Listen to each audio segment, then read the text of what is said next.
السلام علیکم ورحمۃ اللہ وبرکاتہ۔ بسم اللہ الرحمن الرحیم۔ محترم ناظرین، اچھے اور برے نام کا اثر انسان پر ضرور پڑتا ہے۔ اس کے مزاج اور طبیعت کی تبدیلی نام کے ذریعے بھی ہو سکتی ہے۔ اس سلسلے میں ایک ویڈیو پہلے بھی ہم بنا چکے ہیں جہاں اس پہ نام رکھنے کے ادب کے سلسلے میں نبی کریم صلی اللہ علیہ وسلم نے کئی لوگوں کے برے نام بدل کر ان کے اچھے نام رکھے ہیں۔ آپ صلی اللہ علیہ وسلم اچھے نام سے اچھا تصور لیتے تھے، اچھا امپریشن لیتے تھے۔ چنانچہ ایک موقع پر نبی کریم صلی اللہ علیہ وسلم نے ایک اونٹنی کے دودھ نکالنے کے لیے لوگوں سے پوچھا۔ آپ نے پوچھا کہ کون اس اونٹنی کا دودھ دوہے گا؟ تو ایک صحابی کھڑے ہوئے۔ آپ صلی اللہ علیہ وسلم نے فرمایا کہ تمہارا نام کیا ہے؟ انہوں نے کہا مرہ۔ مرہ کے معنی ہے کڑوا۔ آپ صلی اللہ علیہ وسلم نے فرمایا بیٹھ جاؤ۔ پھر آپ نے اعلان فرمایا کون اس اونٹنی کا دودھ دوہے گا؟ پھر ایک صحابی کھڑے ہوئے۔ آپ نے فرمایا تمہارا نام کیا ہے؟ تو انہوں نے کہا حرب۔ حرب کے معنی ہے جنگ۔ آپ صلی اللہ علیہ وسلم نے فرمایا بیٹھ جاؤ۔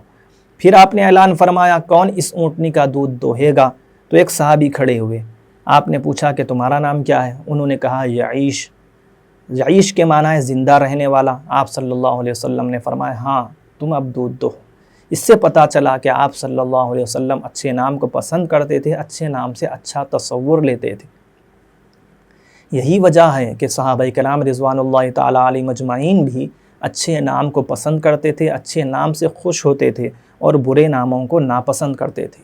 ایک عجیب واقعہ حضرت امام مالک رحمۃ اللہ علیہ نے اپنے موطا میں نقل کیا ہے۔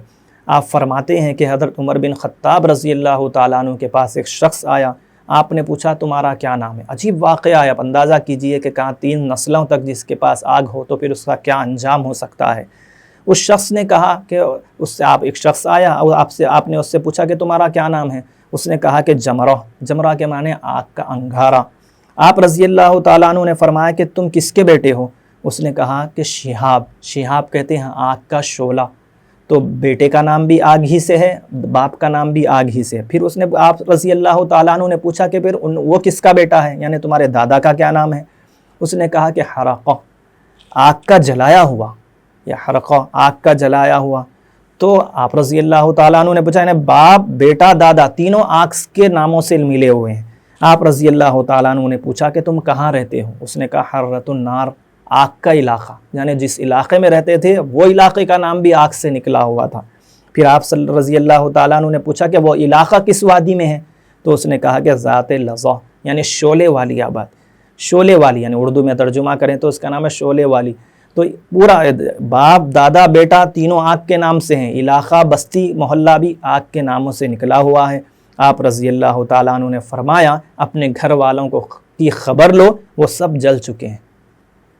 راوی کہتے ہیں جو اس واقعے کے بیان کرنے والے ہیں، وہ کہتے ہیں جیسا حضرت عمر رضی اللہ تعالیٰ عنہ نے بیان کیا تھا ویسا ہی ہوا، تمام گھر والے اس کے جل کر خاکستر ہو گئے۔ اس سے پتہ چلا کہ نام کا اثر انسان پر کتنا پڑتا ہے۔ لوگ کچھ بھی آج کل ایک موسم بن چکا ہے، ایک ماحول بن چکا ہے، لوگ اپنے طریقوں سے، اپنے منمانی طریقوں سے نام رکھ رہے ہیں۔ اس سے تہذیب پر بھی برا اثر پڑے گا، بچوں پر بھی برا اثر پڑے گا، ان کے ذہن اور مزاج پر بھی خراب اثر پڑے گا۔ کچھ لوگ تو یہ چاہتے ہیں کہ ان کے بچے اور بچیوں کے نام سب ہم وزن ہوں، سب ملتے جھلتے ہوں، تاکہ اگرچہ اب اس کے معنی صحیح نکلتے ہوں یا نہ نکلتے ہوں، بس یہ چاہیے کہ نام ہم وزن ہونا چاہیے۔ کچھ لوگوں کو بالکل ایک نیا نام چاہیے، کوئی آج تک جس نے کوئی نام ایسا نہیں سنا ہو ویسا نام چاہیے۔ کچھ لوگوں کا یہ مزاج ہے، جیسا کہ ایک جگہ دیکھا گیا ایک لڑکی کا نام رکھا گیا ارم۔ ارم کا لفظ قرآن مجید میں ان کا واقعہ آتا ہے۔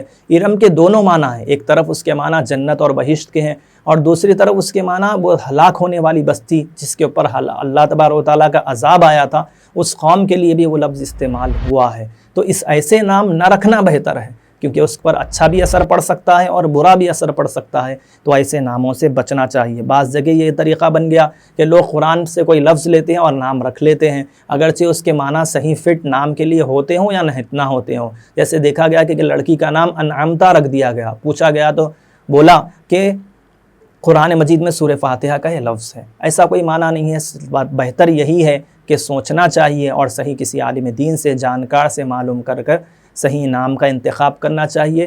یہ والدین کی طرف سے اولاد کے لیے سب سے پہلا تحفہ اور سب سے پہلا حق ہے کہ اس کا صحیح نام رکھا جائے۔ اللہ تبارک و تعالی ہمیں صحیح سمجھ کی توفیق نصیب فرمائے۔ جزاکم اللہ خیر۔